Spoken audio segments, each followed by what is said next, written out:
بعض علماء کی رائے میں نماز عشاء کی 11 رکعتیں وتر ہیں، بعض کی رائے میں 3۔ آپ کی اس بارے میں کیا رائے ہے؟ 11 بھی وتر ہیں اور 3 بھی وتر ہیں، یعنی یہ کہ جو بھی 2 سے تقسیم نہ ہو سکے عدد وہ جو ہے وتر ہے۔ تو بعض لوگ جو ہے 1 کے بھی قائل ہیں، بعض لوگ 3 بھی پڑھتے ہیں، تو اس طور سے پڑھتے ہیں کہ پہلے 2 کو نفل کی حیثیت سے ادا کر کے سلام پھیر کے پھر 1 پڑھتے ہیں۔ تو اس کے ضمن میں مختلف آراء ہیں اور مختلف جو ہے معمولات ہیں، مختلف جو مسلکوں کے لوگ ہیں، تو ان میں کوئی بہت بڑا حرج اور کوئی نقص واقع نہیں ہوتا۔ آپ کی اس بارے میں کیا رائے ہے؟ میں 3 ہی کا پوری امکانی استطاعت کو بروئے کار لا کر کرنا، اور دوسرے آپس میں بھی کرنا، ایک دوسرے کو صبر کی تاکید کرنا، ایک دوسرے کو تلقین کرنا، ایک دوسرے کی ہمت بندھانا، ایک دوسرے کے لیے سہارا بننا، اور یہی وہ چیز ہے جو ایک جماعتی زندگی کا خاصہ ہے۔ گویا کہ مسلمانوں کو اس راستے پر چلنے کے لیے جو سورۃ العصر سامنے ہمارے کھول رہی ہے، اس پر چلنے کے لیے ضرورت ہے ایک اجتماعی زندگی کی۔ اچھا، اب آئیے صبر کے مراحل اور صبر کے درجات۔ دیکھیے، میں نے عرض کیا تھا کہ عمل کی پہلی منزل یا ہمارے دینی فرائض کی پہلی منزل کیا ہے؟ اسلام، اطاعت، تقوی، عبادت، خود اللہ کا بندہ بننا، خود اللہ کی اور اس کے رسول کی اطاعت کرنا۔ اگر ہم خود اللہ اور اس کے رسول کی اطاعت نہیں کرتے تو کسی کو کیا منہ لے کر کہیں کہ تم اللہ کو مانو اور اللہ کے رسول کو مانو؟ وہ پلٹ کر ہم سے نہیں کہے گا کہ دامن کو ذرا دیکھ، ذرا بندے قبا دیکھ، مجھے کیا نیکی کی تلقین کرنے آئے ہو، ذرا اپنا دامن دیکھ۔ تو پہلے ضروری ہے جو شخص دوسری منزل کی طرف جانا چاہتا ہے، پہلے وہ پہلی منزل جو ہے اس کا تو اہتمام کرے، اللہ کا بندہ بنے، اللہ کی اطاعت کرے، رسول کی اطاعت کرے، اور اللہ کا کوئی حکم نہ توڑے، پوری طرح سرنڈر کرے۔ ادخلوا فی السلم کافہ، یہ میں کل بیان کر چکا ہوں کہ یہ اسلام یا یہ عبادت یا یہ تقوی جزوی نہیں ہو سکتا، کلی ہوگا، پوری زندگی میں ہوگا، ہمہ تن ہوگا، ہمہ وقت ہوگا، ہمہ وجوہ ہوگا۔ اب اس کے ساتھ ہی ہم نے جوڑا جہاد کو۔ اس کے لیے 3 جہاد کرنے پڑیں گے۔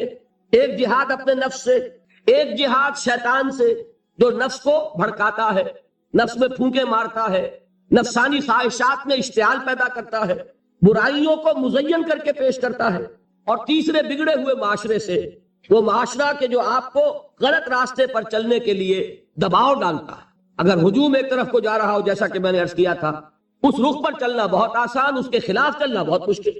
ہو سکتا ہے بہت زور لگا کر آپ 5 قدم آگے بڑھیں اور ایک ریلا آئے 10 قدم پیچھے لے جائے آپ کو، یہ ہوتا ہے۔ تو یہ جہاد کی تین ایسپیکٹس جو ہیں پہلی منزل کے جہاد کے، وہ ہم کل پڑھ چکے۔ اب یہاں صبر کا لفظ سمجھیے، 2 صبر ہوں گے تو یہ کام ہو سکے گا۔ علماء کرام نے اس کے لیے کیا اصطلاحات وضع کی؟ صبر علی الطاعہ اور صبر عن المعصیہ۔ جیسے اطاعت اور تقوی ایک ہی چیز کے 2 رخ ہیں، اللہ کا حکم ماننا اطاعت، اللہ کے حکم کو نہ توڑنا تقوی۔ اسی طرح صبر علی الطاعہ، اطاعت پر جم جانا، قائم ہو جانا، سہارنا، ناگوار چیزوں کو برداشت کرنا۔ بڑی سخت سردی پڑ رہی ہے، فجر کا وقت ہے، گرم پانی کا اہتمام نہیں ہے، اب اس وقت فجر کی نماز کے لیے اٹھنا، ٹھنڈا پانی اگر ہے تو وضو تو کرنا ہوگا، اس ٹھنڈے پانی سے وضو کرنا، اس وقت لحاف سے نکلنا ہی بہت مشکل، ٹھنڈے پانی سے وضو کرنا اور مصیبت۔ یہ جب تک انسان میں صبر کا مادہ نہ ہوگا ممکن ہی نہیں۔ اس کو کہیں گے صبر علی الطاعہ، اطاعت پر صبر کرنا۔ ناگواری محسوس ہو رہی ہے لیکن اس ناگواری کو برداشت کرتے ہوئے انسان اللہ کے حکم کے اوپر جمع رہے، اللہ کے حکم پر عمل کرے۔ یہ کیا ہے؟ یہ صبر ہے۔ اگر یہ صبر نہیں ہے تو ظاہر بات ہے کہ انسان اللہ کے اس حکم پر عمل نہیں کر سکے۔ اسی طریقے سے اب منفی رخ لیجئے، میں نے مثال دی تھی نا، ایک شخص رشوت پیش کر رہا ہے، آپ کہیں میجسٹریٹ ہیں یا کہیں آپ اور کسی ایسی پوزیشن میں ہیں کہ آپ اس کو کوئی ناجائز فائدہ پہنچا سکتے ہیں، اور وہ آپ کو رشوت پیش کر رہا ہے۔ مال وہ چیز ہے جو نفس کو محبوب ہے، نفس جو ہے وہ آپ کو پٹی پڑھا رہا ہے کہ لو اس کو قبول کر لو۔ اس وقت اگر آپ اپنے آپ کو تھامیں گے نہیں، روکیں گے نہیں، تو کیسے آپ کر سکیں گے اس ٹیمپٹیشن کا مقابلہ؟ یہ ہوگا صبر عن المعصیہ، معصیت سے اپنے آپ کو روکنا اور صبر کرنا۔ دیکھیے اس کی کتنی اعلیٰ مثال ہے سورہ یوسف میں۔ حضرت یوسف علیہ السلام جوان ہے، نہایت حسین ہے، پھر وہ عورت جو ہے امراۃ العزیز، اتنے بڑے سرکاری افسر کی بیوی، وہ گناہ کی دعوت دے رہی ہے، اس وقت اپنے آپ کو تھامنا۔ قرآن مجید نے کہا ہے نا کہ وَلَقَدْ هَمَّتْ بِهِ وَهَمَّ بِهَا لَوْلَا رَأَىٰ بُرْهَانَ رَبِّهِ۔ اس عورت نے تو اس برائی کا قصد کیا ہی تھا، حضرت یوسف کی طرف پیش قدمی کی ہی تھی۔ یوسف بھی کرتے اگر اپنے رب کی دلیل کو نہ دیکھ لیتے۔ اس وقت اللہ نے خصوصی دستگاری فرمائی، دستگیری، اس لیے کہ انسان کا نفس تو ظاہر بات ہے، وہ تو انسان کو خود حضور صلی اللہ علیہ وسلم کے خطبات میں آتا ہے کہ آپ جب بھی کہتے تھے کہ اے لوگو اللہ کا تقوی اختیار کرو، تو سب سے پہلے اپنے نفس کو مخاطب کرتے تھے، اوصیکم و نفسی بتقوی اللہ، لوگوں میں تمہیں بھی وصیت کر رہا ہوں۔ دیکھیے یہ اوصیکم وہی آ گیا، اوصا یوسی ایسان باب افعال، اوصیکم و نفسی بتقوی اللہ، لوگوں میں تمہیں بھی وصیت کر رہا ہوں اور اپنے نفس کو بھی وصیت کرتا ہوں کہ وہ اللہ کا تقوی اختیار کرے۔ تو یہ نفس کو تھامنا، روکنا ان چیزوں سے جو اسے مرغوب ہے، یہ ہے صبر عن المعصیہ۔ اور جو حکم دیا جا رہا ہے اس پر عمل پیرا ہونے میں جو ناگوار صورت پیش آ رہی ہے، نفس تو چاہ رہا ہے سو، ادھر معلوم ہے کہ اذان ہو چکی ہے، فجر کی جماعت کا وقت ہے، وہ کشمکش ہو رہی ہے، اس وقت جو ہے نفس کے اس تقاضے کو پیچھے ڈال کر اور اللہ کے حکم پر کاربند ہونا، یہ کیا ہے؟ صبر علی الطاعہ، اطاعت پر صبر، معصیت سے صبر، ایک مثبت صبر، ایک منفی صبر، یہ دو صبر ہوں گے تو پہلی منزل سر ہوگی۔ بات سمجھ میں آ گئی؟ اب آئیے دوسری منزل۔ دوسری منزل کیا تھی؟ یاد کیجئے، دعوت، تبلیغ، تلقین، نصیحت، دوسروں کو کہنا، اسی میں امر بالمعروف نہی عن المنکر۔ اب یہاں کیا ہوگا؟ اس میں میں چاہتا ہوں کہ ذرا ایک آیت کے حوالے سے، میں نے کل کہا تھا نا کہ وہ 3 باتیں میں یہاں چھوڑ رہا ہوں، وہ 3 باتیں آج سمجھ لیں۔ وہ 3 باتیں ہیں سورہ نحل کی ایک آیت کے حوالے سے، اتنی چھوٹی وہ ہے کہ وہ آپ کو یاد ہو جائے گی۔ ادعو الی سبیل ربک بالحکمت والموعظۃ الحسنۃ وجادلہم باللتی ہی احسن، بلاؤ اپنے رب کے راستے کی طرف، دعوت دو اپنے رب کے راستے کی طرف 3 چیزوں کے ذریعے۔ پہلی چیز بالحکمہ، حکمت کے ساتھ، دانائی کے ساتھ، دلیل کے ساتھ، برہان کے ساتھ۔ دوسری چیز موعظہ حسنہ، اچھی نصیحت، خوشنما نصیحت۔ اور تیسری چیز وجادلہم باللتی ہی احسن، جدال حسنہ، جھگڑا، مجادلہ، مناظرہ، لیکن وہ بھی خوبصورتی کے ساتھ۔ اب ان 3 چیزوں کی اہمیت کو سمجھیے۔ بدقسمتی سے ہمارے ہاں یہ جو 3 لیولز ہیں دعوت کے، ہم ان کو بھول گئے، اور ان میں سے ہر ایک کی جو اہمیت ہے وہ ہمارے سامنے نہیں ہے۔ یہ تو میں مانتا ہوں کہ یہ صرف نبی کی ذات ہوتی ہے جو اتنی جامع ہوتی ہے کہ وہ 3 لیول پر بیک وقت کام کرتے ہیں، اور غیر نبی سے آپ اس کی توقع نہیں کر سکتے۔ شخصیتوں کے اندر جو محدود اوصاف ہوتے ہیں وہ کسی ایک لیول پر بھی کام کر لے تو بہت بڑی بات ہے، 3 لیول پر کام کرنا جو ہے وہ تو جیسا کہ میں نے عرض کیا وہ انبیاء کے لیے تو ہوتا ہے۔ وہ 3 لیول کیا ہے؟ دیکھیے، ہر سوسائٹی میں، ہر معاشرے میں ایک اونچا طبقہ ہوتا ہے۔ اونچا میں دولت کے اعتبار سے نہیں کہہ رہا، اونچا سیاسی اقتدار کے اعتبار سے نہیں کہہ رہا، اونچا طبقہ ذہنی اعتبار سے، فکری اعتبار سے، عقلی اعتبار سے، جنہیں آپ کہتے ہیں انٹیلیجنسیا، جنہیں آپ کہتے ہیں انٹلیکچوئل مائنورٹی۔ ہوتا تو ہے بہت تھوڑا سا، مائنورٹی ہے، وہ اکثریت نہیں ہوتی، اکثریت عوام الناس کی ہے۔ انٹیلیجنسیا تو تھوڑا ہوگا، انٹلیکچوئل مائنورٹی اسے کہتے ہی مائنورٹی ہے کہ وہ اقلیت ہوتی ہے، ذہین اقلیت۔ اسی کے لیے ایک اور اصطلاح استعمال ہوتی ہے، دی brain trust of the society. آج کل امریکہ وغیرہ میں تھنک ٹینکس، یہ ایک خاص ان کے ادارے وجود میں آ رہے ہیں کہ مفکرین کو جمع کیا جائے اور ان کی جو فکری صلاحیتیں ہیں ان سے استفادہ کیا جائے۔ اب ایک آدمی جو ہے وہ بظاہر تو بیٹھا نظر آ رہا ہے، کوئی کام ہی نہیں کر رہا، آپ کو کیا پتا وہ فکری اور ذہنی اعتبار سے کس فضا میں ہے، کس عالم میں ہے، وہ کیا کر رہا ہے، کیا سوچ رہا ہے، آپ کو کیا؟ علامہ اقبال کی بعض تفسیریں آپ تصویریں دیکھی ہوں گی، یوں بیٹھے ہیں، معلوم ہوگا بڑا نکما آدمی ہے، یہ کیا سر جھکائے بیٹھا ہوا ہے، لیکن آپ کو کیا پتا کہ وہ فلسفے کی کون سی گتھیاں سلجھا رہا ہے، کون سا مسئلہ اس کے سامنے، زمان و مکان کا کوئی مسئلہ ہے، علم کی ماہیت کا کوئی مسئلہ ہے، اور غلطاؤں پہ کیا انسان۔ اب میں کیا عرض کروں، مضمون ذرا ہٹ رہا ہے۔ یہی کیفیت تھی محمد رسول اللہ صلی اللہ علیہ وسلم کی ایک خاص دور میں، وہی کے آغاز سے متصلا قبل اور وہی کے آغاز کے کچھ دیر بعد تک یہی تفکر، غور و فکر میں ڈوبے ہونے کی کیفیت تھی، جس میں کہ خطاب ہوا ہے کمبل میں لپٹ کر لیٹنے والے اب کھڑے ہو جاؤ، اے لحاف میں لپٹ کر لیٹنے والے اب کھڑے ہو جاؤ۔ یہ مزمل و مدثر کیوں کہا؟ کیونکہ جب کوئی شخص غور و فکر میں ڈوبا ہوتا ہے، کوئی فکر ہے ذہن پر، سوچ بچار میں غرق ہے، تو وہ دوسروں سے تعلق منقطع کرتا ہے۔ اور عرب کا ایک خاص مزاج تھا، وہ اپنی چادر اپنے گرد لپیٹ کر یا لیٹ جاتے تھے یا بیٹھ جاتے تھے، اور چادر کو ایک ٹینٹ کی شکل میں اپنے گرد تان لیتے تھے۔ اب بھی ہمارے ہاں خود پاکستان میں پٹھانوں میں اس کا رواج موجود ہے، چادر کا جو وہ استعمال کرتے ہیں، اس کے بہت سے استعمالات ہوتے ہیں، جو کندھے پر چادر پڑی ہوتی ہے، ان میں سے ایک یہ بھی ہے اس کو اپنے گرد لپیٹا اور دنیا سے منقطع کر دیا. یہ کیفیت حضور کی رہی ہے. اسی کے لیے تو غار حرا میں جا کر آپ وہاں پر جو کرتے تھے کیا کرتے تھے؟ ظاہر بات ہے کہ آپ کسی نبی کے امتی تو تھے نہیں کہ اس کے طریقے پر عبادت کرتے. اگر آپ نصارہ میں پیدا ہوتے تو حضرت مسیح کے بتائے ہوئے طریقے پر عبادت کرتے. اگر آپ یہود میں پیدا ہوئے ہوتے تو ان کی شریعت کے مطابق عبادت کرتے. آپ کو تو ابھی کوئی عبادت سکھائی نہیں گئی تو کیا کرتے تھے غار حرا میں؟ یہ ہمارے محدثین کرام نے اس کے لیے یہ الفاظ تجویز کیے ہیں کہ کان صفت و تعبدہ فی غار حرا التفکر والاعتبار. غار حرا میں آپ غور و فکر سوچ بچار کیا. یہ سوچ بچار میں اس طریقے سے اپنے آپ کو لگائے ہوئے ہونے کی کیفیت تھی جس میں آیا یا ایھا المزمل قم یا ایھا المدثر قم. اے لحاف میں لپٹ کر لیٹنے والے اب کھڑے ہو جائیے. لیکن یہ کھڑا ہونا کون سا؟ رات کا کھڑا ہونا. قم اللیل الا قلیلا نصفہ او انقص منہ قلیلا. اور مدثر میں یا ایھا المدثر قم، یہ کھڑا ہونا کون سا ہے؟ قم فانذر، یہ دن کا ہے. اب آپ خبردار کیجئے، دعوت دیجئے، اپنے رب کی تکبیر کیجئے. تو یہ در حقیقت دو حکم جو دیے گئے وہ اسی کیفیت میں. تو یہ بات جان لیجئے کہ وہ جو انٹلیکچوئل مائنورٹی ہوتی ہے بظاہر آپ کو نظر آئے گا کہ کوئی کام نہیں کر رہے، اس لیے بڑی بڑی تنخواہیں لے رہے ہیں، تھنک ٹینکس کے اندر بیٹھے ہوئے ہیں، سوچ رہے ہیں کیا کام کر رہے ہیں. یہ وہ اصل میں وہ ہوتا ہے ان کے غور و فکر کی صلاحیت کو بروئے کار لانا، ایسا سازگار ماحول پیدا کرنا کہ وہ اپنی ذہانت، فطانت، سوچ بچار کی صلاحیتوں کو بھرپور طریقے پر بروئے کار لانا. بہرحال یہ ہے وہ انٹلیکچوئل مائنورٹی. اس کی اہمیت کیا ہے وہ بھی جان لیں. دیکھیے میں مثال سے سمجھا دوں کہ یہ میرا وجود ہے، آپ کا وجود ہے، 2 من کا 1.5 من کا وجود ہے کہ نہیں؟ ایوریج 1.5 من کا تو ہوگا، میرا تو خیر 2 من سے بھی زائد ہے. اب اس میں ایک دماغ ہے، اس کا وزن کتنا ہوگا؟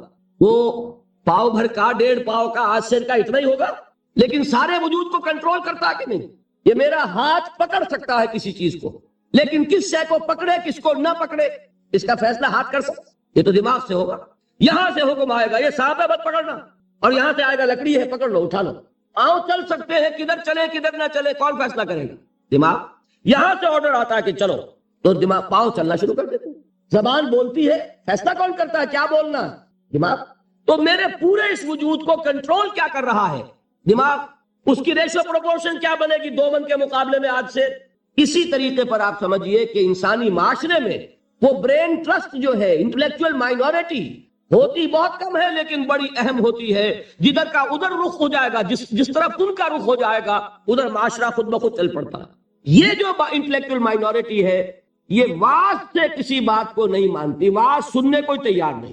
اس کا تقاضا کیا ہوتا ہے؟ عقل سے بات کرو، دلیل لاؤ، دلیل سے مانو، دلیل سے منواؤ، ہے کہ نہیں؟ بلکہ میں نے آپ کو بتایا تھا کہیں واعظ ہو رہا ہو تو وہ مسکراتے رہتے ہیں، اول تو آئیں گے نہیں. کہیں پھنس گئے مجبوری کو تو زیر لب مسکراتے رہیں گے کہ یہ واعظ فرما رہے ہیں، بھائی کوئی عقل سے بات کرو، کوئی دلیل سے بات کرو. اب یہ کہہ دینا تو آسان ہے، فرائیڈ کا نظریہ بڑا گمراہ ہے، بہت غلط ہے. بھائی دلیل سے ثابت بھی کرو. یہ کہنا آسان ہے مارکس کا نظریہ کفر ہے، لیکن کچھ ثابت تو کرو اس میں کیا خرابی ہے. یہ ہے اصل میں جو سب سے ٹاپ کے لیول کی تبلیغ ہے، وہ یہ ہے دلیل سے، برہان سے، غلط نظریات کا عقلی دلائل سے ابطال. یہ بات یوں غلط ہے، یہ نظریہ باطل ہے، یہ تصور صحیح نہیں ہے، دلیل سے ثابت کیا جائے. یہ ہے کس کے لیے؟ انٹلیکچوئل مائنورٹی کے لیے. اس کو کہا ادعو الی سبیل ربک بالحکمت، وزڈم کے ساتھ، دانائی کے ساتھ، عقلی دلائل کے ساتھ، براہین کے ساتھ اللہ کے راستے کی طرف بلاؤ. دوسرا لیول کیا ہے عوام الناس کا؟ وہ لیول ہے عام لوگ، ان کے ذہنوں میں کوئی خناس نہیں، کوئی غلط نظریہ نہیں. انہوں نے تو جیسے آپ کہتے ہیں کلین سلیٹس ہیں، اس کے اوپر آپ جو چاہیں لکھ دیں، اور اگر کسی سلیٹ پر پہلے سے لکھا ہوا ہے تو پہلے اسے صاف کرنا پڑتا ہے تب لکھیں. تو وہ جو ہوتے ہیں ذہین اقلیت، ان کے تو ذہنوں کی پہلے صفائی کرنی پڑتی ہے. اگر ڈارون کا نظریہ بیٹھا ہوا ہے تو وہ نکالیں گے تو قرآن مجید میں جو آیا ہے قصہ آدم و ابلیس 7 مرتبہ، وہ ڈارون کا نظریہ نکلے گا تو بیٹھے گا نا. وہ ڈارون کا نظریہ وہاں ہے، وہ حجاب بنا ہوا ہے، وہ قصہ آدم و ابلیس کو پڑھتا ہوا مسکراتا ہوا گزر جاتا ہے. کیا بچگانا باتیں ہو رہی، معاذ اللہ ثم معاذ اللہ ثم معاذ اللہ، اس کے ذہن میں بیٹھا ہوا ہے ڈارون کا فلسفہ. اب پہلے وہ ڈارون کا فلسفہ اسی کو کہا ہے نا کسی نے کہ گلا تو گھونٹ دیا اہل مدرسہ نے تیرا، کہاں سے آئے صدا لا الہ الا اللہ. ذہن بدلا گیا، فکر بدلی گئی، سوچ بدلی گئی. کہیں ڈارون ہے، کہیں فرائیڈ ہے، کہیں مارکس ہے، کہیں ایڈلر ہے، کہیں برٹرینڈ رسل ہے، کہیں سارترے ہے. یہ ذہنوں کے اندر تو یہ بیٹھے ہوئے ہیں. تو اب کہاں سے بات آئے؟ اسی کو کہا تھا اکبر الہ آبادی نے کہ غزالی اور رومی کی بھلا کون سنے گا. محفل میں چھڑا نغمہ اسپینسر و مل ہے، جان سٹورٹ مل، اس کا فلسفہ یہ ہے، اس نے یہ فرمایا ہے۔ جس کے دماغ میں یہ بیٹھا ہوا ہے وہ غزالی کی بات کہاں سنے گا، رومی کی بات اس کے پلے کہاں پڑے گی؟ تو اس کے لیے تو ہے وہ بڑا کٹھن کام، اور کٹھن کام ہونے ہی کی وجہ سے ہم کرتے نہیں۔ عوام الناس میں واعظ سے نصیحت کرنا، تبلیغ کرنا یہ آسان ہے، لہذا ہمارے ہاں اس وقت جو کام ہوتا ہے وہ اسی بنیاد پر ہوتا ہے، اسی لیول پر ہوتا ہے۔ واعظ ہے، نصیحت ہے، میں اس کی نفی نہیں کر رہا، عوام کے لیے وہی مفید ہے۔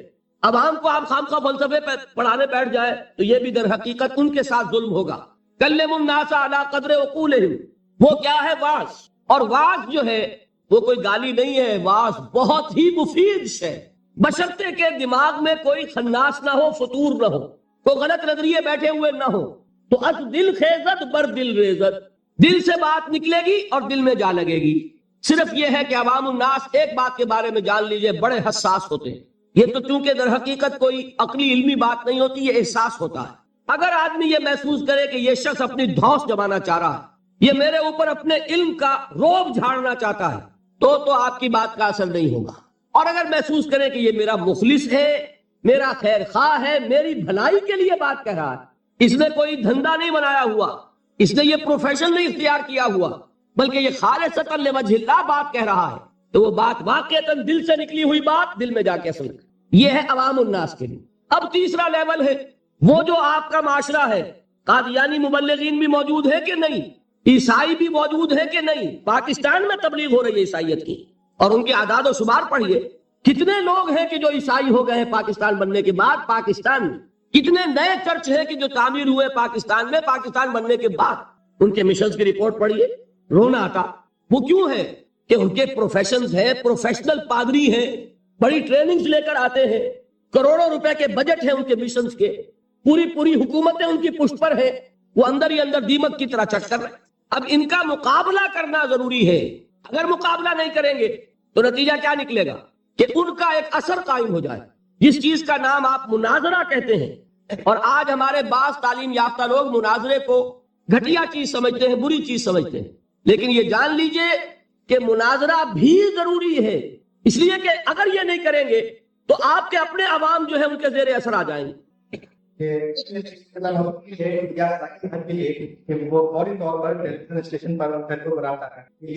مجھے یہ یاد نہیں ہے کہ میں نے یہاں ذکر کیا یا نہیں کیا، بہرحال اگر کیا ہے تو دوبارہ کر رہا ہوں۔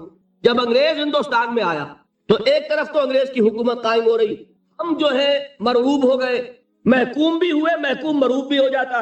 دوسری طرف ان کے پادریوں کی فوج آ گئی عیسائیت کی تبلیغ کے لیے، اور یہ لوگ بڑے ٹرینڈ تھے، عربی پڑھ کر آتے تھے، فارسی سیکھ کر آتے تھے، قرآن پڑھ کر آتے تھے، تاکہ وہ ٹاک ٹاک کر حملے کر سکیں اسلام پر۔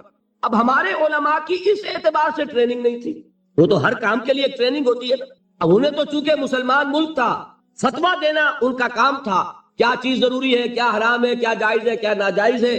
کبھی کسی عیسائی سے مناظرے کا موقع ہی پیش نہیں آیا تھا۔ نتیجہ یہ نکلا کہ ایک پادری فینڈر تھا جرمن، کلکتے سے چلا دلی تک پہنچ گیا، اور جس شہر میں گیا اس نے علماء کو چیلنج کیا کہ مجھ سے مناظرہ کرو، اور ہر شہر میں جس نے بھی مقابلہ کیا، مناظرہ کیا، اس نے شکست کھائی اس سے۔ پھر وہ جامع مسجد دہلی کی سیڑھیوں پر کھڑے ہو کر اعلان کرتا ہے کہ میں کلکتے سے چل کر یہاں تک آ گیا ہوں اور کوئی مسلمان عالم میرا مقابلہ نہیں کر سکا۔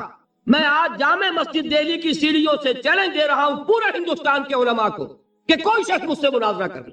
اب آپ سوچئے اس کو، اگر اس وقت کوئی اس کے مقابلے میں نہ آتا تو آپ کے عوام کے اوپر کیا اثر قائم ہوتا؟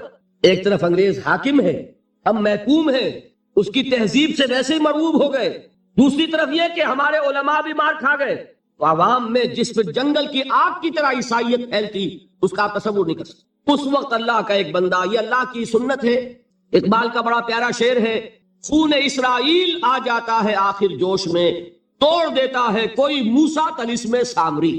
اللہ تعالیٰ نے بر وقت اٹھا دیا۔ وہ اقبال نے مصرع استعمال کیا ہے حضرت مجدد الفسانی رحمت اللہ علیہ کے لیے کہ اللہ نے بر وقت کیا جس کو خبردار، وہ ہند میں سرمایہ ملت کا نگہباں، اللہ نے بر وقت کیا جس کو خبردار۔ اسی طرح کی ایک شخصیت مولانا رحمت اللہ کیرانوی رحمت اللہ علیہ، وہ آئے میدان میں خم ٹھوک کر، انہوں نے مناظرہ کیا، پادری فینڈر کو ایسی شکست فاش ہوئی کہ پھر وہ ہندوستان چھوڑ کر بھاگے۔ اس نے جا کر پھر ترکی میں ڈیرا لگایا. اس وقت تک ابھی خلافت تھی ترکی کی، خلافت عثمانی. وہاں جا کر ڈیرا لگایا. وہاں کا کوئی عالم مقابلہ نہیں کر سکا. یہ مولانا رحمت اللہ کیرانوی گئے تھے حج کے لیے. جب دارالخلافہ میں خبر پہنچی کہ یہ ہے وہ شخص جس نے شکست دی تھی فینڈر کو، تو وہاں سے ایک ریکویسٹ آئی کہ حضرت یہاں تشریف لائیے، اس پادری نے ہمارا ناطقہ بند کیا ہوا ہے. تو وہ وہاں سے دعوت پر اب جا رہے ہیں ترکی. اسے فینڈر کو جب خبر ملی کہ مولانا رحمت اللہ آ رہا ہے، مولوی رحمت اللہ، وہ وہاں سے بھی ایسا بھاگا مقابلہ نہیں کر سکا. یہ ہے، دیکھیے اس کی ضرورت ہے، اس کی بھی ضرورت ہے. اب یہ میں بتا دوں آپ کو، ایک شخص یہ تینوں کام نہیں کر سکتا. ایک شخص انٹلیکچوئل لیول پر بھی کام کرے، ایک شخص سرمن اور واعظ کی سطح پر بھی کام کرے، اور وہ شخص مناظرے بھی کرے. مناظرہ عیسائیوں سے کرنے کے لیے کچھ اور معلومات درکار. بائبل کو پڑھاؤ، جیسے آئے تھے دیدات صاحب، یہ آئے کہ نہیں آئے؟ اب وہ اس وقت اللہ نے ان کو اٹھا دیا. ایک شخص ہے جو بائبل کے حوالوں سے پادریوں کا ناطقہ بند کیے ہوئے. غالباً آج یا کل ان کا جو مناظرہ ہوا ہے لندن میں، اس کے کیسٹ آپ کو مل جائیں گے. یہ اللہ کا بڑا فضل ہے کہ اس وقت ایک شخص عالم اسلام میں ایسا اٹھ کھڑا ہوا کہ کئی جگہ پر وہ پادری لوگ جو شکست کھا چکے. تو یہ اللہ کی طرف سے. اب یہ صلاحیت آپ اگر کہیں احمد دیدار صاحب سے کہ ایک قادیانی سے بھی مناظرہ کرو تو نہیں کر سکیں گے. اس کی وجہ یہ کہ اسپیشلائزیشن کا معاملہ. قادیانی سے مناظرہ کرنے کے لیے وہ قادیانی کی ساری کتابیں پڑھی جائے، اس کا سارا لٹریچر کھنگالا جائے اپنے دل پر جبر کر کے، تبھی تو کر سکے گا نا. تو ایک شخص سارے کام نہیں کر سکتا. اس کے لیے ضرورت کیا ہے؟ اداروں کی ضرورت ہے، جہاں پول اپ کیے جائیں صلاحیتیں، کہ جو لوگ انٹلیکچوئل لیول پر کام کر سکتے ہیں وہ اس لیول پر تیاری کریں. جو لوگ عوامی سطح پر واعظ اور نصیحت کے ذریعے سے عوام الناس کو اللہ کی طرف بلا سکتے ہیں وہ اس کا کام کریں. پھر جو جدال کرنے والے ہیں، مناظرہ اور مجادلہ، وہ آئے اور وہ اپنی اپنی مختلف جو ہیں جتنے بھی ان کے اندر وہ اسپیشلائز کریں اور ان کا مقابلہ کریں. ہندوستان میں عیسائیوں کی طرف سے حملہ ہوا اسلام پر، اور اسی وقت ہوا تھا آریہ سماجیوں کی طرف سے. آریہ سماجیوں سے مناظرے کرنے میں مولانا ثناء اللہ امرتسری، ان کو اللہ نے ایک صلاحیت دی. اور یہ غلام احمد قادیانی بھی جو پہلے مشہور ہوا ہے، وہ در حقیقت انہی مناظروں کی وجہ سے. آریوں کے مقابلوں میں کچھ نے فتح حاصل ہوئی، کچھ عیسائیوں کے مقابلے میں فتح حاصل کی تو مسلمانوں میں پاپولر ہو گیا. اور اب جو دماغ میں خناس پیدا ہوا، ظرف کم ہو تو زیادہ پڑ جائے تو چھلک جاتا، لہذا میں یہ ہوں اور میں وہ ہوں اور میں نبی ہوں اور میں فلاں ہوں. پھر یہ دعوے اس نے کیے، فضل واضل، گمراہ ہوا اور نہ معلوم کتنوں کو گمراہ کر گیا.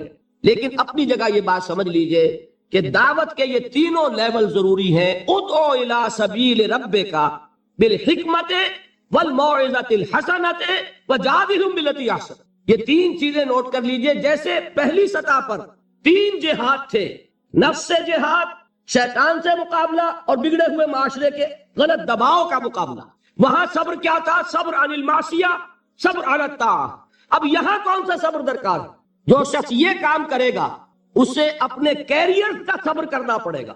ایک شخص میں ذہانت ہے، صلاحیت ہے، وہ کوئی بہت ہی نفع بخش کیریئر جو ہے اس نے اڈاپٹ کیا ہوا ہے، ڈاکٹر ہے، انجینئر ہے، اس میں اسے بڑی اونچی تنخواہیں مل رہی ہیں، بڑی اعلیٰ پریکٹس چل رہی ہے، لیکن وہی صلاحیت اب ادھر لگائے گا، ظاہر بات ہے وہ بساط طے ہوگی، اس میں کمی آئے گی. یہ کیسے ہو سکے گا اگر صبر نہ ہو؟ اگر انسان صبر نہ کر سکے، اگر انسان قربانی نہ دے سکے اپنے کیریئر کی، اپنے مفادات کی، اپنے شاندار مستقبل کی، وہی نوجوان، دیکھیے ہمیں شرم آنی چاہیے اور گردنیں ہمیں جھکا لینی چاہیے. قادیانیوں میں کتنے نوجوان ہیں جو اپنی زندگیاں جو ہے وقف کر دیتے، وہ زندگیاں وقف کرتے ہیں، انہیں ٹریننگ ملتی ہے، پھر وہ میدان میں آتے. عام آدمی کیسے کام کر لے گا؟ آپ سوچئے کہ آپ اپنے بچوں کو اس کام کے لیے وقف کرنے کے لیے تیار ہوں گے؟ ہم ذرا بھی کوئی کھاتا پیتا انسان ہو، ذرا سی بھی اس کی کوئی حیثیت ہو، وہ کبھی سوچنے کو بھی تیار نہیں ہو. بھائی چندہ لے لو، اللہ اللہ خیر صلی اللہ، جان چھوڑو، ہم اپنی اولاد کو اس کام کے لیے نہیں دے سکتے. یہ ہے ہمارا حال، اور یہی وجہ ہے کہ وہ دین حق جو ہے پامال ہے. آج ہی کوئی صاحب کہہ رہے تھے قادیانیت افریقہ میں بہت پھیل رہی ہے. کیوں پھیل رہی؟ باطل جو ہے عیسائیت پاکستان میں پھیل رہی ہے. کیوں پھیل رہی ہے؟ آخر حکومتیں ہیں، پیسے خرچ کرتی ہیں، ان کے پادری سرد ترین ممالک کے رہنے والے لوگ گرم ترین ممالک میں آ کے زندگیاں گزارتے ہیں کہ نہیں گزارتے؟ آج تو پھر بھی ایئر کنڈیشنز ہیں ان کے لیے، لیکن ایک زمانہ وہ بھی تو تھا جبکہ وہ جیکب آباد میں اور کہاں پنجاب کے تھل کے صحراؤں میں وہ لوگ گئے ہیں، اس وقت ایئر کنڈیشن بھی نہیں تھے. انہوں نے وہاں جا کر کام کیے ہیں، ان گرمیوں کو جھیلا. تو کام تو کرنے سے ہوتا ہے، صبر کا مادہ نہیں ہوگا تو آپ کام نہیں کر سکیں گے. اور اسی کا ایک دوسرا رخ ہے، جب آپ دعوت حق کے لیے کھڑے ہوں گے، پہلا قدم کیا آتا ہے استہزاء، تمسخر، مذاق اڑانا، جس کی میں مثال اب دینا چاہتا ہوں محمد الرسول اللہ صلی اللہ علیہ وسلم کی شخصیت سے۔ دیکھیے ہم کیا اور ہماری بساط کیا، ہم کیا مبلغ ہوں گے، کیا داعی ہوں گے، ہمارے اپنے دامن پر داغ ہوتے ہیں، لیکن یہ کہ محمد الرسول اللہ کے دامن پر کوئی داغ تھا؟ ان کو تو سارے مکے والے الصادق الامین کہتے تھے، نہایت محبوب شخصیت تھے، ان کے لیے تو جا صادق جا الامین یہ الفاظ سننے میں آتے تھے، آنکھوں کا تارا۔ لیکن جب آپ نے دعوت اب شروع کی، اب قرآن مجید میں دیکھیے کسی نے کہا مجنون ہو گئے، دماغ خراب ہو گیا، پاگل ہو گئے، اجی شاعر ہیں، کچھ شعر دوڑ لیتے ہیں، ہم پر دھوس جماتے ہیں۔ کسی نے کہا ساحر ہے، کچھ جادو سیکھ لیا، یہاں تک کہ ایسے بدبخت بھی پیدا ہوئے قرآن میں ہے ساحر کذاب، سحر کرنے والا جادوگر نہایت جھوٹا۔ یہ الفاظ کہے جا رہے ہیں کس کی شان میں؟ محمد الرسول اللہ صلی اللہ علیہ وسلم۔ قرآن میں نقل کیا گیا یا ایھا الذی نزل علیہ الذکر انک لمجنون۔ کبھی آپ نے اس کا ترجمہ سوچا؟ اے وہ شخص، دیکھیے تصور کیجئے حضور جا رہے ہیں، تشریف لے جا رہے ہیں، کسی دعوت میں ہے، تبلیغ میں، یا ویسے ہی تشریف لے جا رہے ہیں، اور کوئی ایک دم گھٹا ہے لوگوں کا، ادھر سے فقرہ آتا ہے، تیر کی طرح لگتا ہے دل میں جا کر محمد کے صلی اللہ علیہ وسلم۔ اے وہ شخص جس کا یہ خیال ہے کہ اس پر کوئی ذکر نازل ہو رہا ہے، ہمارے خیال میں تو تمہارا دماغ خراب ہو گیا۔ یا ایھا الذی نزل علیہ الذکر انک لمجنون، کہا کہ نہیں؟ اور یہ نہ سمجھیے کہ حضور صلی اللہ علیہ وسلم کے قلب مبارک کو تکلیف نہیں ہوتی تھی۔ میں قرآن سے ثابت کروں گا، میں کہیں کوئی کہانیاں بیان نہیں کرنا چاہتا۔ قرآن نے کہا وَلَقَدْ نَعْلَمُ أَنَّكَ يَضِيقُ صَدْرُكَ بِمَا يَقُولُونَ، اے نبی ہمیں خوب معلوم ہے صلی اللہ علیہ وسلم کہ جو کچھ یہ لوگ کہہ رہے ہیں اس سے آپ کا سینہ بھجتا ہے، یہ جو گھٹن ہوتی ہے، صدمہ ہوتا ہے۔ أَنَّكَ يَضِيقُ صَدْرُكَ بِمَا يَقُولُونَ، ہمیں خوب معلوم ہے کہ جو کچھ یہ باتیں آپ کو سننی پڑ رہی ہیں، یہ کڑوی کسیلی باتیں، یہ جو فکرے چست ہو رہے ہیں، استہزاء ہو رہا ہے، تمسخر ہو رہا ہے۔ سورہ حجر میں ہے، ایک جگہ کھڑے ہوئے لوگ قرآن کا مذاق اڑا رہے ہیں، بھائی فلاں آیت تم لے جانا، فلاں آیت میری ہوگی، اس کے ٹکڑے کر رہے ہیں، اس کے ٹکڑے حصے بکھرے کر کے قیمہ بنا کر ان آیات کا تمسخر اڑا رہے ہیں۔ ایک جگہ قرآن مجید میں مذکور ہے کہ فرشتوں کا مذاق اڑ رہا ہے۔ بھائی یہ دیکھو محمد نے کہا ہے صلی اللہ علیہ وسلم کہ جہنم پر تو کل 19 فرشتے ہیں، علیہا 19 قرآن میں آیت نازل ہوئی۔ ایک پہلوان کہتا بھائی 10 کو تو میں سنبھال لوں گا، باقی 9 کا تم انتظار کر لو۔ یہ باتیں آ رہی ہیں حضور کے کانوں میں، کلام الہی کے ساتھ کیا سلوک ہو رہا ہے، مجھ پر کیا فکرے چست کیے جا رہے ہیں، مجھ پر جس طریقے سے استہزاء اور تمسخر کا رویہ اختیار کیا گیا ہے، دل بھج رہا ہے، دل میں صدمہ ہے۔ دیکھیے سورہ نون ہے، اور میرے نزدیک یہ دوسری وحی ہے جو حضور پر نازل ہوئی ہے، اس کی ابتدائی آیات نون والقلم وما یسطرون ما انت بنعمت ربک بمجنون وان لک لاجرا غیر ممنون وانک لعلی خلق عظیم فستبصر ویبصرون بأیکم المفتون ان ربک هو یعلم بمن ضل عن سبیلہ وهو اعلم بالمہتدین۔ نون قسم ہے قلم کی اور جو کچھ یہ لکھتے ہیں۔ اے نبی آپ اپنے رب کی نعمت سے مجنون نہیں ہیں۔ یہ کیوں کہا جا رہا ہے؟ حضور کو جو صدمہ پہنچا ہے وہی نازل ہوئی ہے دل جوئی کے لیے، تسلی کے لیے۔ آپ کیوں برا منا رہے ہیں؟ اے نبی آپ کیوں صدمہ اور رنج اور اندوہ محسوس کر رہے ہیں؟ ان بدبختوں کے کہنے سے کوئی آپ مجنون ہو جائیں گے؟ مانتا بنعمت ربک بمجنون وَإِنَّ لَكَ لَأَجْرًا غَيْرَ مَمْنُونَ، آپ کو جو یہ صبر کرنا پڑ رہا ہے، آپ کو جو یہ جھیلنا پڑ رہا ہے، اس کی وجہ سے آپ کو وہ اجر ملے گا جس کا سلسلہ کبھی منقطع نہیں ہوگا۔ وَإِنَّكَ لَعَلَىٰ خُلُقٍ عَظِيمٍ، اور اے نبی آپ تو خلق عظیم کے حامل ہیں۔ آپ کا اخلاق، آپ کا کردار، آپ کی سیرت، آپ کی شخصیت میں طہارت، نفاست، پاکیزگی، آج تک دنیا نے کوئی پاگل، کوئی مجنون ایسا بھی دیکھا؟ یہ ساری باتیں اللہ تعالیٰ حضور کی دلجوئی کے لیے فرما رہا ہے۔ اس سے آپ اندازہ کیجئے کہ کتنا صدمہ ہوتا ہوگا۔ یہی ہے، اس ساری چیز کو جمع کیجئے تو یہ چیز کیا ہے؟ وَاصْبِرْ عَلَىٰ مَا يَقُولُونَ وَاهْجُرْهُمْ هَجْرًا جَمِيلًا، صبر کرو اے نبی، صبر کرو اے محمد صلی اللہ علیہ وسلم، جھیلو اور برداشت کرو اس پر جو یہ کہہ رہے ہیں۔ اچھی طرح نوٹ کیجئے یہ بات، ذرا سیرت ہی کا سمجھ لیجئے، آج ایک بیان ہو جائے گا۔ یوں سمجھیے جب حضور نے یہ کہا کہ مجھ پر وحی نازل ہوئی، فرشتے سے ملاقات ہوئی، تو اب وہ چہمے گوئیاں شروع ہو گئی، معلوم ہوتا دماغ خراب ہو گیا۔ دیکھیے ہم نہیں کہتے تھے یہ جا کے غار حرا میں بیٹھتے ہیں، کئی کے دن رہتے ہیں، بھوکے رہتے ہیں، وہ خشکی چڑھ گئی نا آگے۔ یہ جس طرح کی باتیں دنیا میں آج ہوتی ہیں اسی طریقہ کی باتیں ہوتی تھی۔ عتبہ ابن ربیعہ ایک مرتبہ آتا ہے، کیونکہ قریش کے بڑے لوگوں میں سے تھا، تو قریب آ کر بڑی اپنائیت کے ساتھ، بڑی شفقت کے ساتھ، بڑے بزرگانہ انداز میں کہتا ہے بھتیجے حضور سے، بھتیجے اگر واقعی کسی بدروح کا سایہ ہو گیا ہے تم پر، وہ آسیب آ گیا ہے تو مجھے بتا دو، میرے بہت سے عاملوں سے تعلقات ہیں، میں کسی کو بلا کر یہ تمہاری بدروح دور کر دوں گا۔ اب آپ سوچئے کیا بیتی ہوگی حضور کے دل پر۔ یہ وہ کیفیات ہیں، اور یہ نوٹ کر لیجئے 4 برس تک یہی شکل رہی ہے۔ مخالفت اسی نوع سے ہوئی ہے جس کو کہتے ہیں فزیکل پرسیکیوشن، جسمانی تشدد، وہ پہلے 4 سال نہیں ہوا۔ اس کی وجہ کیا ہے کہ در حقیقت جب بھی کبھی کوئی ایسی دعوت اٹھتی ہے، اب مجھے اجازت دیجئے میں ایک لفظ انقلاب یہاں استعمال کر لوں، انقلابی دعوت۔ کل میں نے کہا تھا نا، ایک ہوتی ہے خالص مذہبی تبلیغ، ایک ہوتی ہے انقلابی تبلیغ۔ مذہبی تبلیغ کی سب سے بڑی مثال عیسائیت کی تبلیغ، اور انقلابی تبلیغ کی سب سے بڑی مثال اشتراکی تبلیغ۔ میں باہر سے مثالیں دے رہا ہوں، اندر سے نہیں دینا چاہتا۔ آگے یہ کہ یہ قدر گفتیں باقی فکر کن، آگے انسان اپنی عقل سے کام لے، سوچے، غور و فکر کرے۔ تو یہ انقلابی تبلیغ تھی محمد الرسول اللہ صلی اللہ علیہ وسلم۔ اور انقلابی تبلیغ کے اندر یہ بات جان لیجئے کہ پہلا رد عمل جو ہوتا ہے معاشرے کا وہ یہ ہوتا ہے کہ کوئی ایسی بات گھبرانے کی نہیں ہے۔ ایک آدمی کا دماغ خراب ہو گیا ہے اور کچھ سر پھرے قسم کے چند نوجوان اس کے ساتھ ہیں، ایسی کیا بات ہے گھبرانے کی؟ مشت خاک ہے، بس ان کو چٹکیوں میں اڑاؤ۔ جو چٹکیوں میں اڑانا کہلاتا ہے، اسی کو قرآن مجید میں ایک اور جگہ کہا گیا ہے، یریدون لیطفئوا نور اللہ بافواہہم، یہ چاہتے ہیں کہ اللہ کے نور کو اپنے منہ سے بجھا دیں، پھونکے مار کے ہی بس۔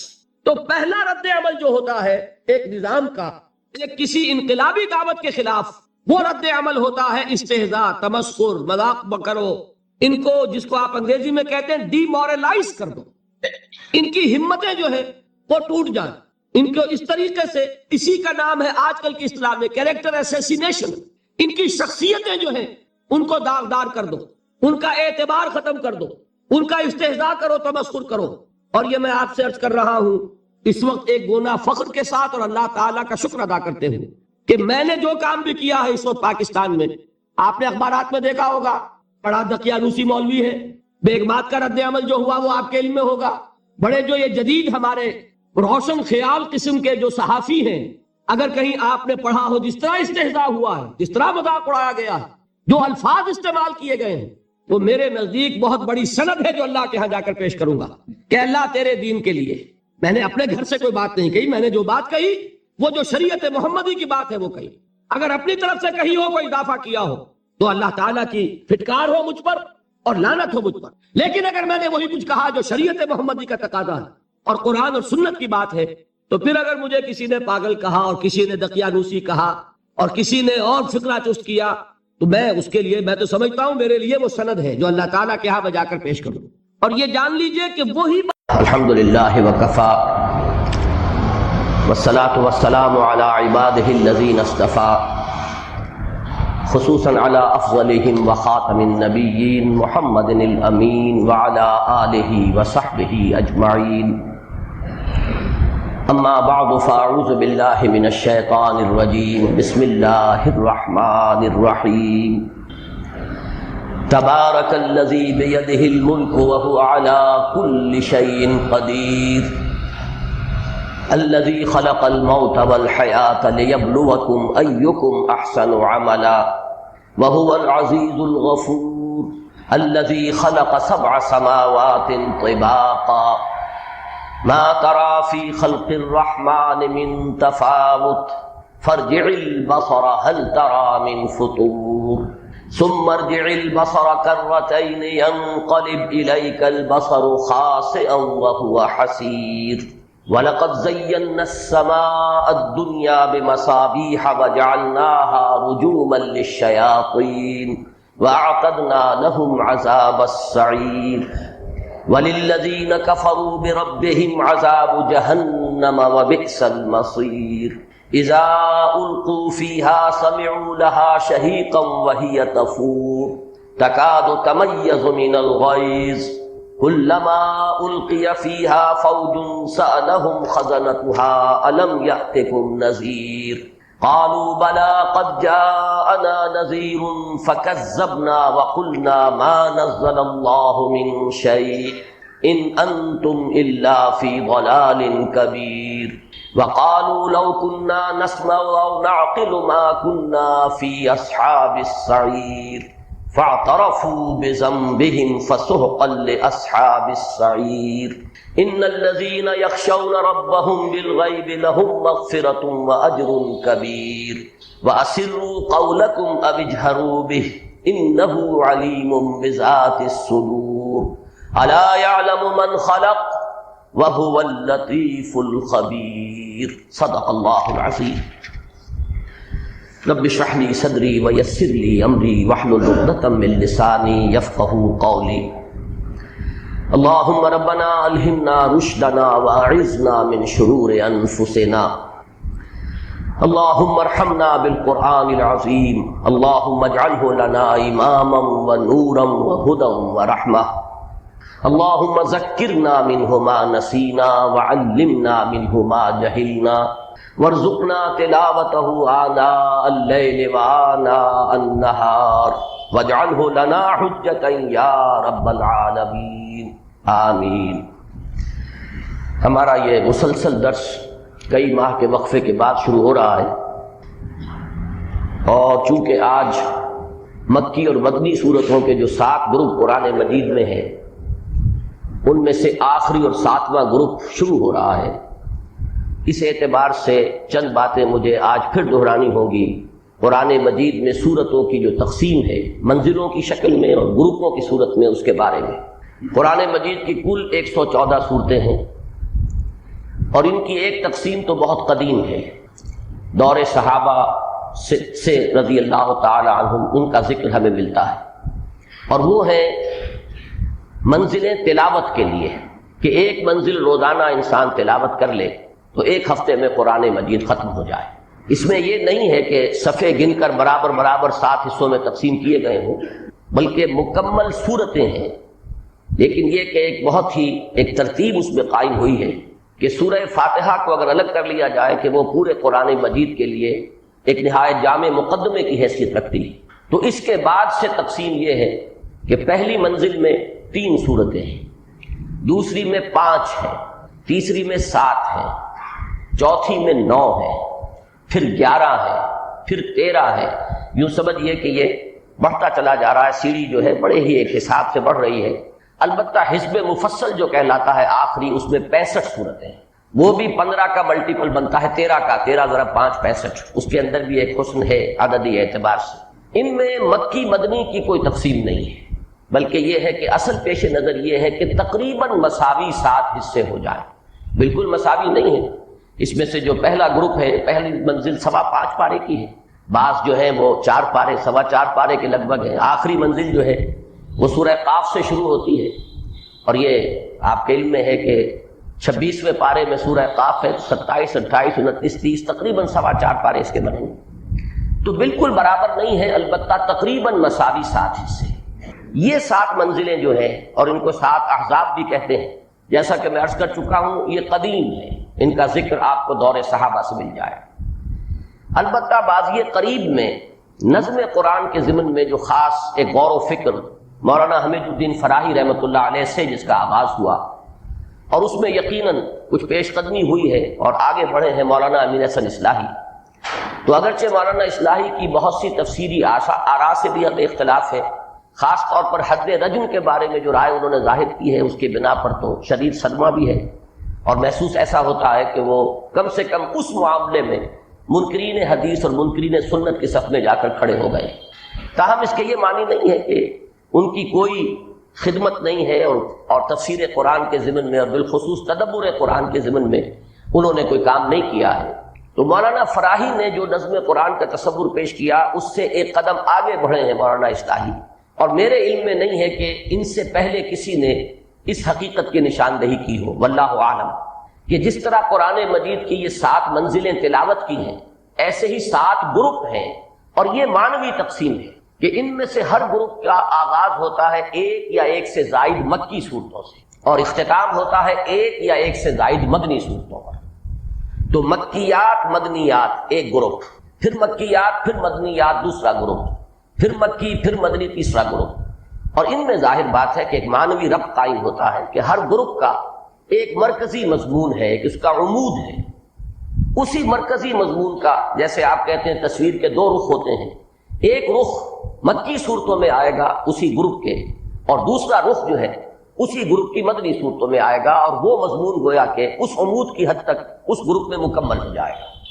اب میں زیادہ تفصیل میں اس وقت نہیں جا رہا ہوں، صرف یہ بات نوٹ کر لیجئے کہ پہلا اور آخری گروپ جو ہے اس کے مابین ایک عجیب عکسی نسبت ہے، ریسیپروکل ریشو ہے، کہ پہلے گروپ میں مکی صورت صرف ایک سورہ فاتحہ، بہت چھوٹی ہے حجم کے اعتبار سے، اگرچہ معنوی اعتبار سے وہ پورے قرآن مجید کے بھی مساوی اسے قرار دیا جا سکتا ہے، اساس القرآن، ام القرآن، اور حضرت ابی بن کعب رضی اللہ تعالیٰ عنہ سے جو روایت مروی ہے اس کے مطابق تو حضور نے خود اس کو قرار دیا ہے والقرآن العظیم، جو سورہ حجر میں آیت آئی ہے وَلَقَدْ آتَيْنَاكَ سَبْعًا مِّنَ الْمَثَانِي وَالْقُرْآنَ الْعَظِيمَ، تو حضور نے فرمایا یہی سبع مثانی ہے، یہی قرآن عظیم ہے۔ تو اپنی جگہ وہ معنویت کے اعتبار سے اس کی جو عظمت ہے وہ مسلم ہے، لیکن یہ کہ حجم کے اعتبار سے بہت ہی مختصر، جبکہ 4 طویل ترین مدنی صورتیں، سورہ بقرہ، سورہ آل عمران، سورہ نساء، سورہ مائدہ، 6.25 پارے کے لگ بھگ جو ہے یہ مدنیات ہے۔ اب بالکل یہ نسبت جو ہے اس آخری گروپ میں آ کر اب یہ عکسی ہو گئی ہے، ریسیپروکل ہے، نسبت الٹی ہو گئی ہے کہ اس گروپ کے اندر 48 صورتیں شامل ہیں۔ یہ نوٹ کر لیجئے کہ تلاوت کا جو آخری منزل والا معاملہ ہے، آخری منزل وہ سورہ قاف سے شروع ہو جاتی ہے، اس میں گروپ 2 ہے، سورہ قاف سے لے کر سورہ واقعہ تک مکی صورتیں، سورہ حدید سے سورہ تحریم تک 10 صورتیں مدنی، یہ ہم پڑھ چکے ہیں، یہ ایک گروپ مکمل ہو گیا، یہ 6واں گروپ ہے، اور 7واں گروپ یہاں سے شروع ہو رہا ہے سورہ ملک سے اور سورۃ الناس پر ختم ہوگا۔ یہ جو 48 صورتیں ہیں ان میں اکثر و بیشتر بلکہ تقریباً کل کی کل مکی صورتیں ہیں۔ یہاں آپ دیکھیں گے کہ اب مدنی صورتوں کی نسبت جو ہے وہ نہ ہونے کے برابر رہ گئی، اور بہت سی صورتوں کا معاملہ جو ہے اس میں جو مدنیات ہیں وہ مختلف فی ہیں۔ 5 صورتیں ہیں زیادہ سے زیادہ ان 48 میں سے جن کے بارے میں یہ کہا گیا ہے کہ وہ مدنی ہیں، جن میں سے متفق علیہ صرف ایک ہے اور وہ سورۃ النصر ہے، اذا جاء نصر اللہ والفتح، اس کے بارے میں تو اتفاق ہے کہ یہ مدنی صورت ہے۔ باقی 2 صورتیں اور ہیں، سورۃ البینہ اور سورۃ الزلزال، یہ ساتھ ساتھ ہیں، ان کے بارے میں بھی بعض مصاحف میں آپ کو یہ لکھا ہوا مل جائے گا کہ یہ مدنی صورتیں ہیں۔ اسی طریقے سے آخری 2 صورتیں معوذتین، ان کے بارے میں بھی یہ رائے ہے، لیکن میں نے دیکھا ہے کہ بہت سے حضرات ان کو بھی مکی صورتیں قرار دیتے ہیں، تو گویا کہ کل 5 صورتیں بنتی ہیں جن کے بارے میں یہ رائے ہے ان 48 میں سے کہ یہ مدنی ہیں۔ ان میں سے بھی 4 مختلف فی ہیں، متفق علیہ جو ہے وہ صرف ایک صورت بنتی ہے، وہ سورۃ النصر ہے۔ میری اپنی ایک رائے ہے اس کے ضمن میں، لیکن اول تو یہ کہ میں اس پر فی الحال جازم نہیں ہوں، جب اس مقام پر پہنچوں گا تو انشاءاللہ اپنی ایک رائے حتمی طور پر قائم کروں گا۔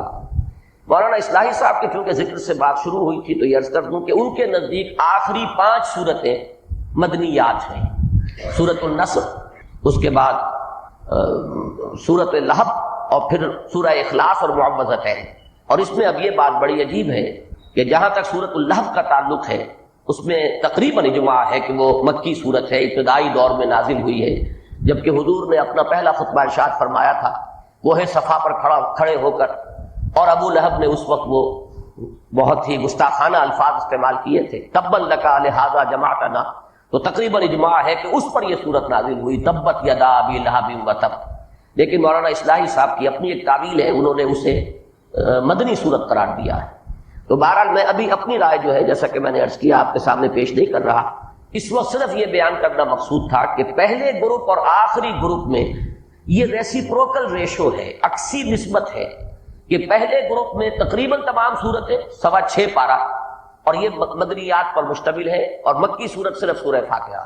اسی طریقے سے آخری جو یہ گروپ ہے سورہ ملک سے سورۃ الناس تک، اگرچہ تعداد اس میں سب سے زیادہ ہے صورتوں کی، 48 صورتیں ہیں، لیکن ان میں معدود چند یہ مدنی ہے اور اکثر و بیشتر مکی صورتیں ہیں۔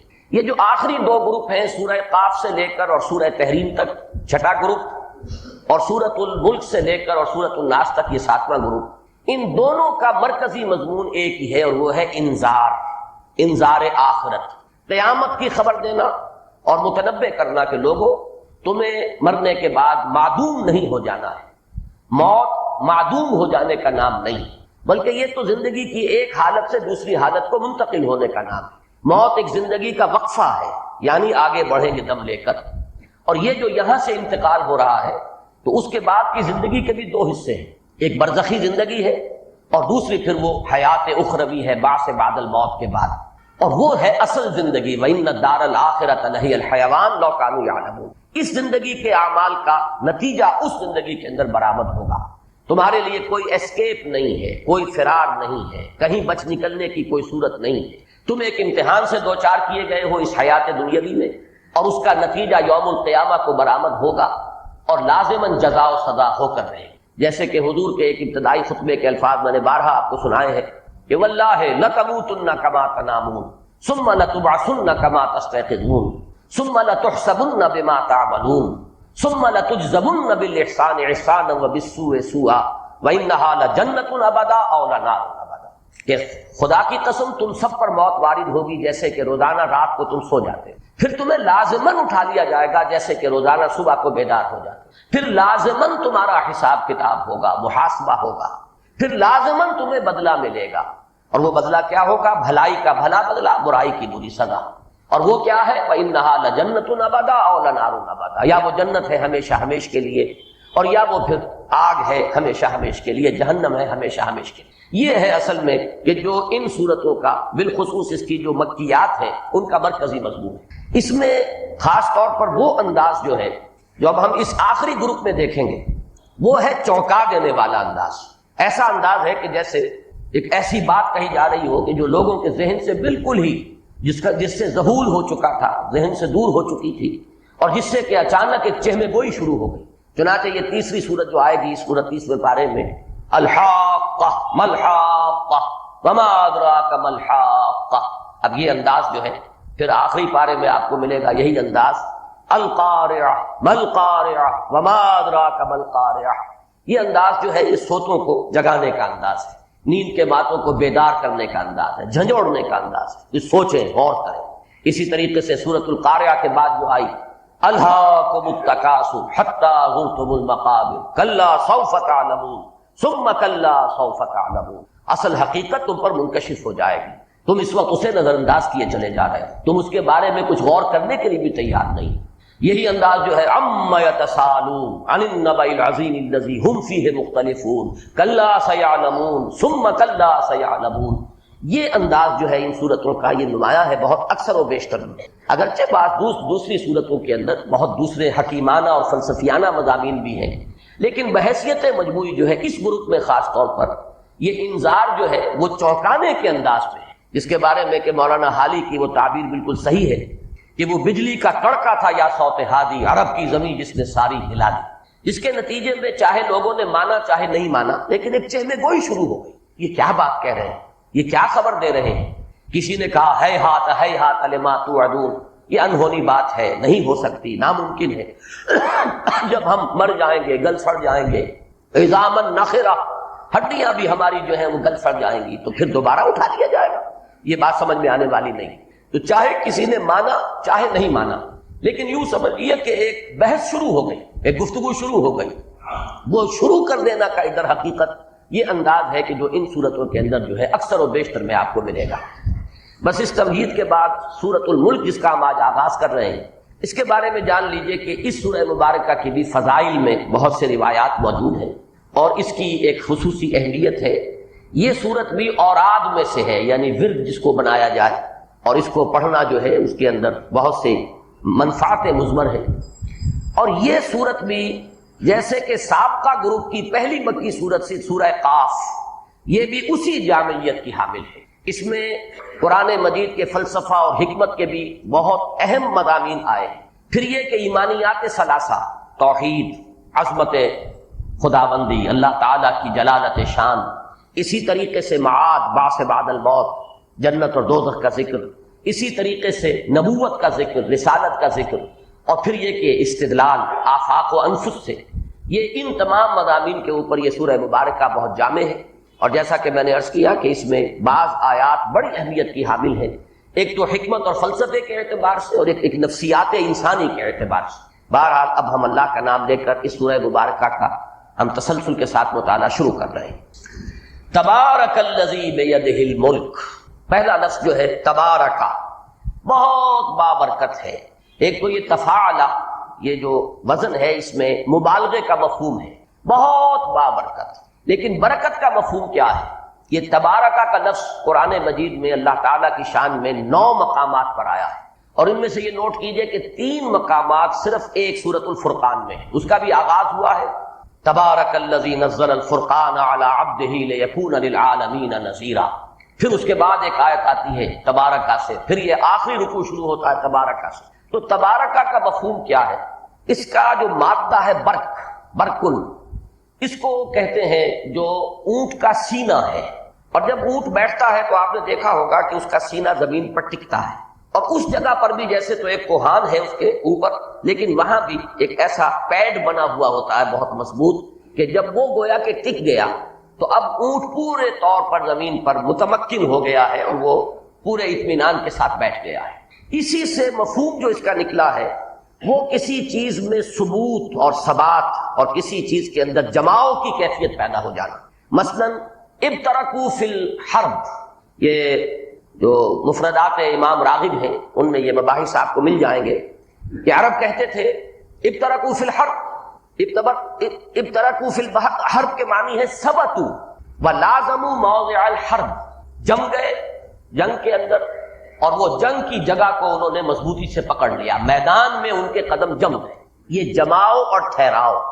اسی سے جب اللہ تعالیٰ کی شان میں یہ لفظ آتا ہے تو یہ ہے ثبوت الخیر الالہی، اللہ تعالیٰ کا جو فیض ہے، اللہ کے جو احسانات ہیں، اللہ کی طرف سے جو خیرات و حسنات ہیں اپنی مخلوق کے لیے، ان میں جماؤ پیدا ہو جانا، اور پھر اس میں مبالغے کی شان، یعنی اللہ تعالیٰ کی طرف سے فیض رسانی جو ہے اس کے اندر تسلسل، اس میں دوام، اس میں پائیداری پیدا ہو جانا، یہ ہے تبارکہ کا مفہوم۔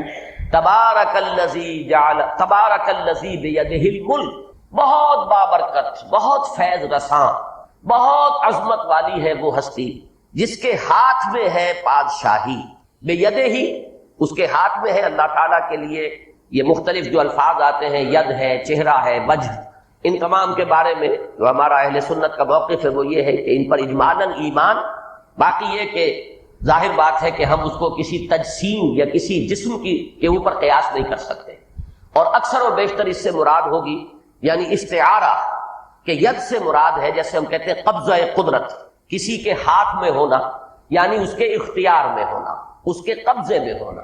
بیدہ الملک، اسی کے قبضے میں ہے بادشاہ، اسی کا اختیار مطلق ہے ملک پر، بادشاہی پر۔ یہ لفظ ملک جو ہے اب اس پر بھی غور کیجئے کہ یہ جو صورتیں ابھی ہم پڑھ چکے ہیں، سورہ حدید، سورہ تغابن، اس میں بھی اللہ تعالیٰ کے لیے یہ لفظ جو ہے بتکرار و اعادہ آیا ہے۔ سورہ حدید کی ابتدائی 6 آیات آپ کو یاد ہوگا، ہم نے بہت تفصیل کے ساتھ ان کا مطالعہ کیا، اور ذات و صفات باری تعالیٰ کے ضمن میں میری ایک ذاتی رائے ہے جو میں نے بارہا عرض کی ہے کہ عظیم ترین اور جامع ترین مقام جو ہے وہ سورہ حدید کی پہلی 6 آیات پر مشتمل ہے۔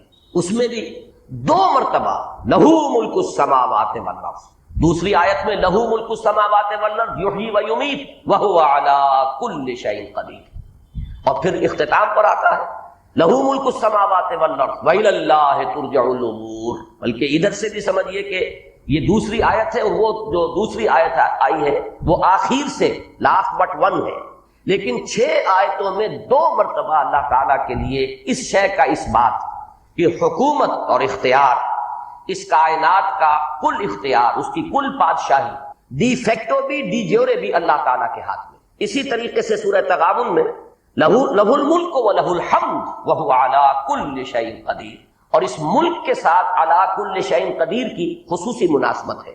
وہ بادشاہت کے جو جس میں کہیں عجز ہو، بادشاہ اگر کمزور ہو گیا ہو تو ظاہر بات ہے کہ بادشاہی میں خلل پیدا ہو جائے گا، پھر وہاں فساد رونما ہو جائے گا۔ تو اس کے ساتھ اللہ تعالیٰ کی قدرت تامہ اور قدرت کاملہ، لہ الملک و لہ الحمد وہو علی کل شیء قدیر۔ سورہ حدید میں بھی فرمایا لہ ملک السماوات والارض یحیی و یمیت وہو علی کل شیء قدیر۔ بالکل اسی کے ساتھ مناسبت اس آیہ مبارکہ کی ہے، تبارک الذی بیدہ الملک وہو علی کل شیء قدیر۔ بہت بابرکت، بڑی عظمت والی، بہت فیض رساں ہے وہ ہستی جس کے قبضے میں ہے کل بادشاہی، اور وہ ہر شے پر قادر، کوئی شے اس کی قدرت سے باہر نہیں۔ یہ بات میں عرض کر چکا ہوں بارہا، اس وقت میں صرف اجمالاً ہی اس کی طرف اشارہ کر سکتا ہوں کہ اللہ تعالیٰ کی معرفت کو اگر ہم دو حصوں میں تقسیم کریں تو ایک معرفت ذات ہے، ایک معرفت صفات ہے۔ معرفت ذات ہمارے دائرے سے خارج ہے، وراء الورا ثم وراء الورا ثم وراء الورا، اس کے بارے میں ہم کوئی تصور کر ہی نہیں سکتے۔ ہماری قوت فکریہ، قوت متخیلہ، قوت متصورہ، یہ سب کی سب جو ہے وہ عاجز ہے۔ اے برو از وہم و قیل و قال من، بات ختم ہوگی۔ سارا اب ہمارا جو ہے انحصار وہ ہے اللہ